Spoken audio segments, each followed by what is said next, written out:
بسم الله الرحمن الرحیم.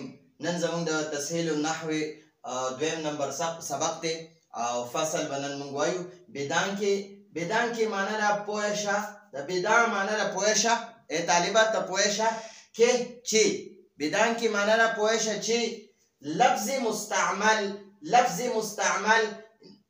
معنی را لفظ او مستعمل معنی را معنی والا. لفظ مستعمل معنادار لفظ، معنی والا لفظ.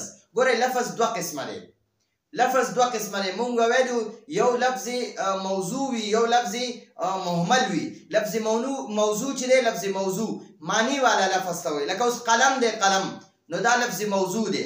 ملم دا لفظ مهمل دی. نو یو ته موضوع وي یو ته مهمل. لفظ دوه قسمه دی. دلته ګورئ لفظ دا لفظ چې دی دلته یا به دا موضوع وي او یا به مهمل. نو دی لفظ موضوع ته لفظ مستعمل وای په فارسی کې. لفظ موضوع ته څه وای؟ لفظ مستعمل. لفظ موضوع چې معنی وي هغه ته لفظ موضوع وای یا لفظ مستعمل ورته وای. لکه مثلا ګورئ قلم مونږ څنګه پښتانه په جلدی سره وایو قلم ملم، کتاب میتاب، بورډ موډ، جمعات مومات، بازار مازار، اوبه موبه. نو ګورئ دا اوبه دا لفظ موضوع دی، دې ته لفظ مستعمل وای. او دا یا قلم لفظ موضوع دی یا لفظ مستعمل دی. او ملم قلم ملم نو دا ملم چې دی دا لفظ غیر مستعمل. دا غیر مستعمل هم ورته وای او لفظ مهمل هم ورته وای.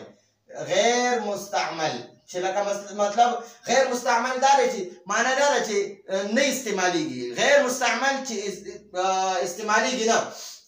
لفظ مستعمل هغه لفظ چې استعمالیږي. مستعمل معنی ده چې استعمال شوی وي استعمالیږي. نو یا ورته لفظ موضوع وای یا ورته لفظ مستعمل وای.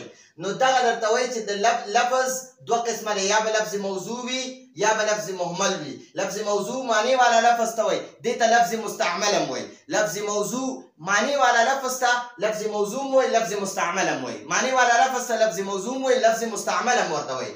او بغیر معنی والا لفظ ته لفظ مهمل هم وایي او لفظ غیر مستعمل هم ورته وایي. نو په عربی ټول عربی کې لفظ غیر مستعمل یا لفظ مهمل نشته دی. نو دا موږ په ځای پرېښودو.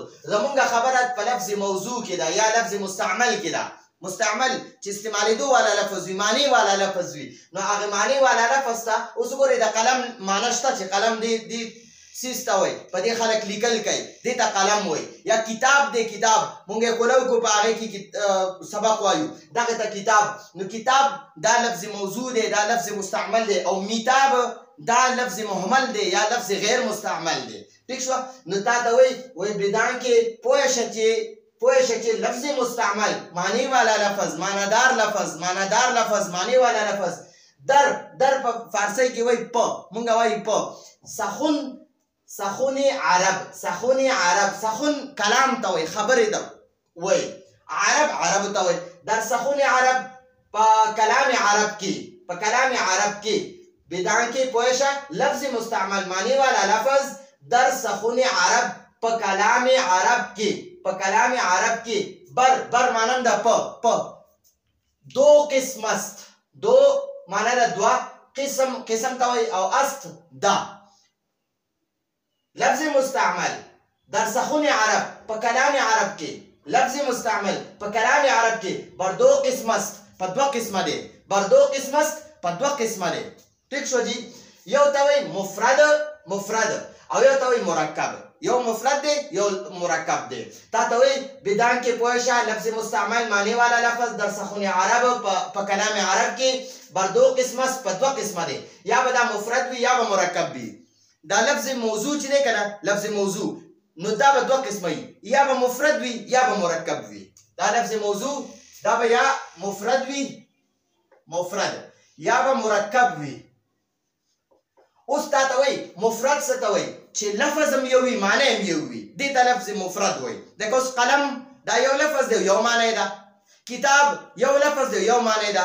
رجل یو لفظ دی یو معنی ده، رجل سړي ته وایي. فرس یو لفظ دی او یو معنی ده. اوس که چرته دوه لفظونه وي او معنی هم دوه وي یا ډېر الفاظ وي نو هغه ته مرکب وایي چې د یو لفظ نه زیاتیږي او معنی ورسره زیاتیږي نو هغې ته بیا مرکب وایي نو لفظ موضوع دوه قسمه دی یا به مفرد وي چې معنی هم یو وي او لفظ هم یو وي معنی هم یو وي یا به مرکب وي چې لفظ هم دوه یا ډېر وي او معنی هم دوه یا ډېرې وي لکه ګورئ کتاب زیدن د زید کتاب یو لفظ شو او زیدن دوه لفظ شو نو دې ته وایي مرکب او صرف زید دا مفرد دی کتاب دا مفرد دی قلم دا مفرد دی رجل دا مفرد دی فرس دا مفرد دی غرفه دا مفرد دی نو چې ځان له یو لفظ یو معنی وي د هر یو لفظ خپله معنی وي یو لفظ دی او معنی هم خپله ده بس یو معنی ده نو دې ته لفظ مفرد وایي او لفظ مرکب څه ته وایي لفظ مرکب څه ته وایي چې دوه لفظونه وي او معنی هم دوه وي لکه اوس کتاب او زید دا دوه لفظونه دي کتاب زیدن د زید کتاب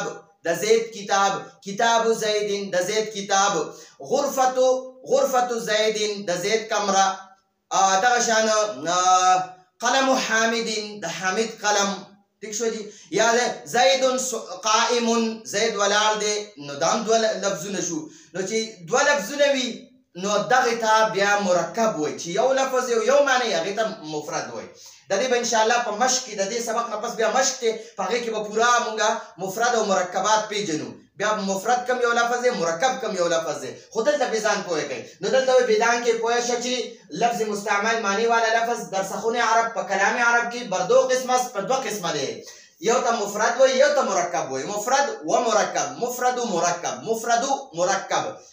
و مرکب به نه وي د دې مفرد په دې دال پیش ووایه بس دا واو پکې په خپله ادا شو مفرد و مرکب دا د فارسۍ خپل د ژبې یو ترتیب دی اوس درته وایي مفرد یو لفظ یوازې یو لفظ مفرد یو ته وایي او دې ته مفرد هم وایي واحد هم ورته وایي ٹھیک شو جی لفظ معنی ده یو لفظ مفرد یو لفظ باشد دی مفرد لفظ باشد مفرد یو لفظ دی تنها یوازې تنها اکیلا اردو کې وایي اکیلا مونږ په پښتو کې وایي یوازې مفرد لفظ باشد تنها مفرد یو داسې یوازې لفظ دی مفرد یو داسې یوازې لفظ دی چې دلالت کند چې معنی ده چې دلالت او کند معنی ده کوي بر یک بر معنی ده په یک معنی ده یو او معنی ٹھیک شو جی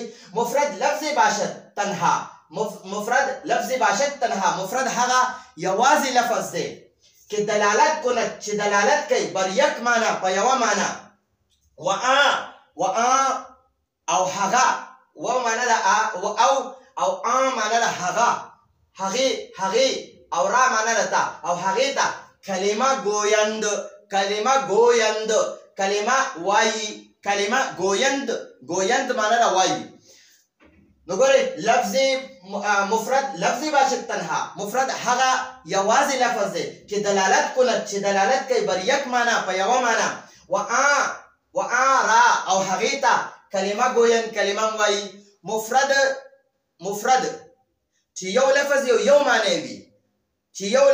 یو معنی وي نو دغه مفرد دغه ته مفرد وایي او د دغه مفرد ته کلمه هم وایي نو دغه وایي را او دغه ته او هغې ته کلمه گویند کلمه هم وایي وکلمه او کلمه بر سه قسم است بر معنی ده په سه معنی ده درې او قسم ته وایي است معنی ده دا نو وکلمه بر سه قسم است او کلمه په درې قسمه ده وکلمه بر سه قسمت او د کلمې درې قسمونه دي وکلمه بر سه قسمت او کلمه په درې قسمه ده اسم فعل حرف مونږ وایو د لفظ دوه قسمه ده یا به موضوع وي یا به مفرد وي نو یا به موضوع یا به مهمل وي موضوع ته لفظ مستعمل هم وایي او معنی والا لفظ ورته مونږ وایو او دغه لفظ موضوع ته مفرد وایي مفرد چې یو لفظ یو معنی وي او دغه لفظ موضوع مفرد ته کلمه وایي دغه لفظ موضوع مفرد ته کلمه وایي دلته ما څه ځای نشته کې نقشه به مې جوړه کړې وه په علم النحو کې ما هغه نقشې تیارې کړې دي نو چې چا زموږ د علم النحو ټول درسونه کتلي وي هغې به په تسهیل النحو باندې ډېر په اسانه پوهېږي دې تسهیل النحو کې به مونږ پوره نحو میر حل کوو نحو میر عبارت پم لیکو ورسره به مشق هم کوو په نحو میر کې صرف عبارت دی، صرف قواعد دي، مشقونه نشته. په تسهیل النحو کې عبارت هم دی، د نحو میر عبارت هم دی او ورسره د هر عبارت مشق حل شوی دی. نو دې کې به انشاءالله موږ هغه مشق هم کوو. نو تا ته وایي لفظ مفرد لفظ باشد تنها، مفرد هغه تنها یوازې لفظ ته وایي چې دلالت کند، چې دلالت کوي بر یک معنا، په یوه معنا، و آرا او هغې ته، یعنی هغې ته، یعنی دقیق مفرد ته کلمه گوین، کلمه وایي. و کلمه بر 3 قسم است او د کلمې 3 قسمونه دي. اسم چون معنا ده لکه، اردو کې وایي جیسے. اسم چون رجلن، اسم لکه رجلن ګورئ رجل سړي ته وایي. یو لفظ دی او یو معنا ده سړی. ټیک شو دي، لفظ هم یو دی، معنا هم یو ده. نو دې کلمې ته اسم وایي. وفعل چون معنا ده لکه وفعل چون ضربه. وګورئ دا ضربه صيغه واحد ده. ٹھیک شو جی، صيغه واحد مذکر صيغه ده، واحد مذکر، واحد صيغه ده. ٹھیک شو. وحرف چون او حرف لکه هل. نو دا حلم دام یو لفظ دی، د سره چې اسم یا فعل نه ملو کړي نو په معنا باندې نه پوهیږي.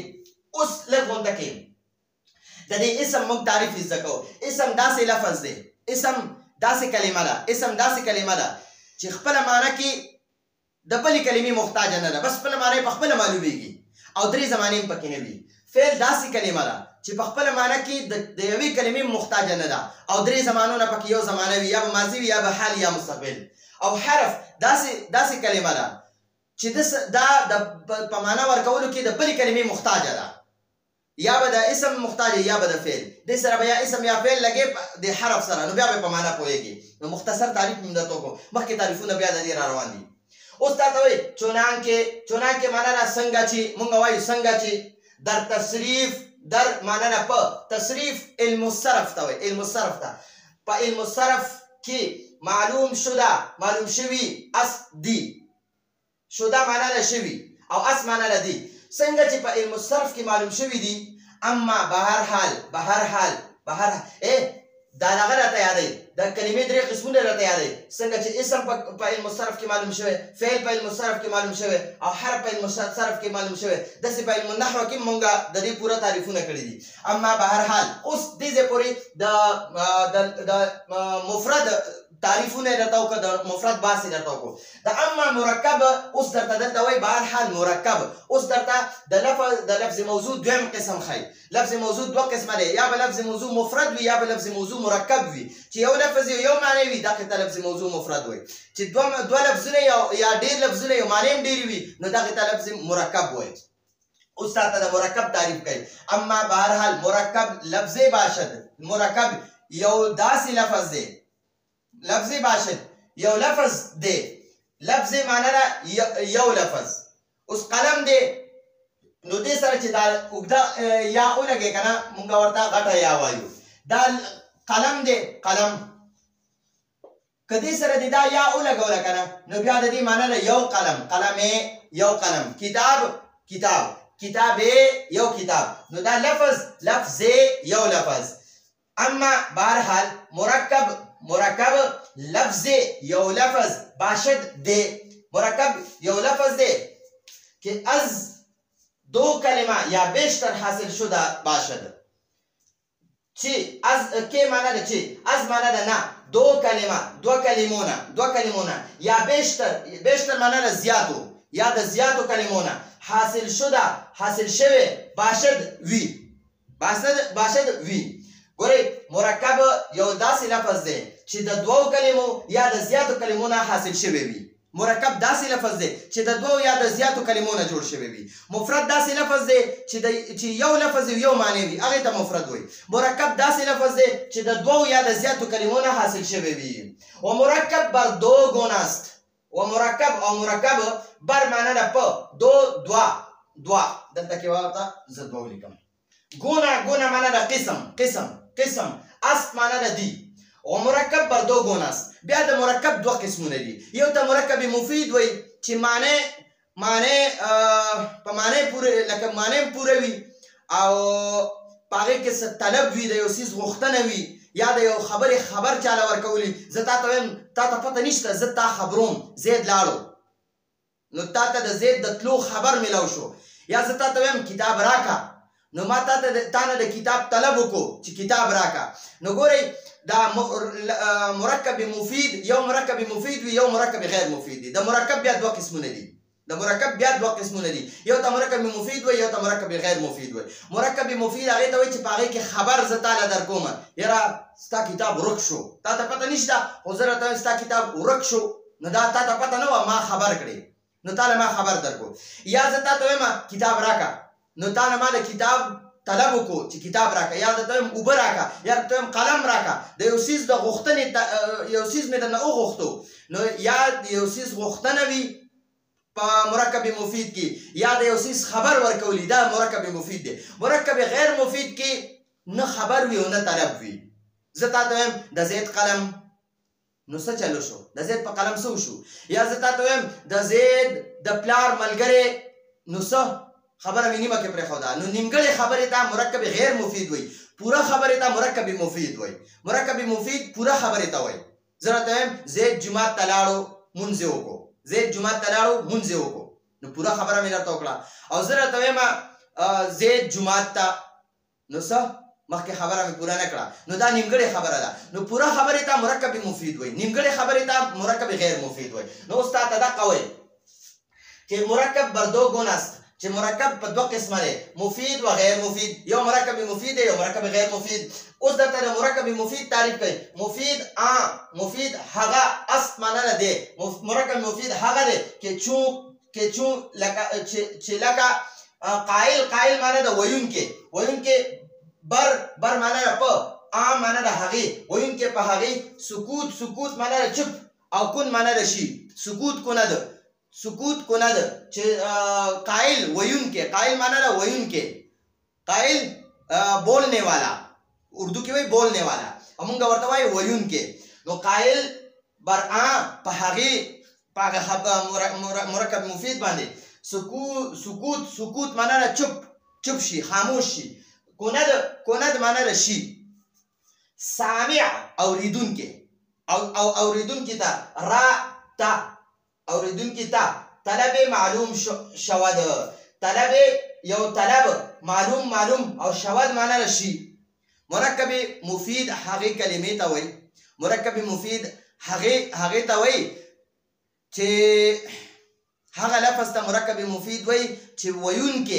ویونکي یو خبره وکړي او اوریدونکي ته د هغې خبرې نه طلب معلوم شود طلب ته معلوم شي د یو څیز غوښتنه ته معلوم شي او هغې راته او هغې ته جمله ګویند جمله ورته وایي د مرکب مفید ته جمله هم وایي و کلام نیز او کلام هم د نیز معنا ده هم اردو کې وایي بی و کلام نیز اور کلام بی ٹھیک شو جی نو دا مرکب مفید ته جمله هم وایي کلام ورته وایي او مرکب غیر مفید ته جمله نشي ویلی او نه ورته کلام ویلی شي هغه مرکب غیر مفید دی هغه نیمګړې خبره ده هغې ته جمله نشي ویلی پوره خبرې ته مرکب مفید هم ورته ویلی شي جمله هم ورته ویلی شي پس معنا ده نو جمله بر دو قسم است اوس جمله په دوه قسمه ده ٹھیک شو جی خبریه یو جمله خبریه ده او بله انشائیه یو جمله انشائیه ده بیا د جمله خبریه کې دوه قسمه دي یو جمله اسمیه خبریه او یو جمله فعلیه خبریه ده او جمله انشائیه بیا لس قسمونه دي نو ان شاء الله پر راتلونکي درسونو کې به بیا هغه ډېر په تفصیل سره وایو نو اوس د ټول سبق خلاصه دا ده وایي ګورئ پوه شه چې معنی والا لفظ په کلام عرب کې دوه قسمه دی یا به مفرد وي یا به مرکب وي اوس درته وایي مفرد داسې لفظ یوازې لفظ ته وایي چې یو لفظ په یو معنا دلالت کوي او هغې ته کلمه هم وایي دغه مفرد لفظ ته کلمه هم وایي او کلمې درې قسمونه دي اسم فعل حرف اوس تا ته وایي وایي پوه شه چې وایي څنګه چې په علم الصرف کې معلوم شو چې څنګه په علم الصرف کې معلوم شي اسم فعل حرف یا په علم النحو کې معلوم شي اسم فعل حرف نو دقه درته وایي. اوس درته وایي د مرکب تعریف درته کوي. مرکب داسې لفظ دی چې دا د دوو یا د زیاتو کلمو نه حاصل شوی وي او مرکب بیا دوه قسمه دي، یو ته مرکب مفید وایي، یو ته مرکب غیر مفید وایي. اوس دلته موږ ته صرف د مرکب مفید تعریف کړی. مرکب مفید هغې کلمې ته وایي، هغې لفظ ته وایي چې ویونکی قائل ویونکی په هغې خبره باندې خاموش شي نو اورېدونکي ته دې څه طلب معلوم شي او دې ته دې مرکب مفید ته جمله هم وایي او کلام ورته هم وایي. جمله هم ورته وایي، کلام هم ورته وایي. او اوس درته وایي د جملې بیا دوه قسمونه دي، خبریه او انشائیه. نو دا زمونږ د تسهیل النحو د نن ورځې درس و. راتلونکي درس پورې اجازه غواړو. هذا هو المرام والله اعلم بحقیقة الكلام.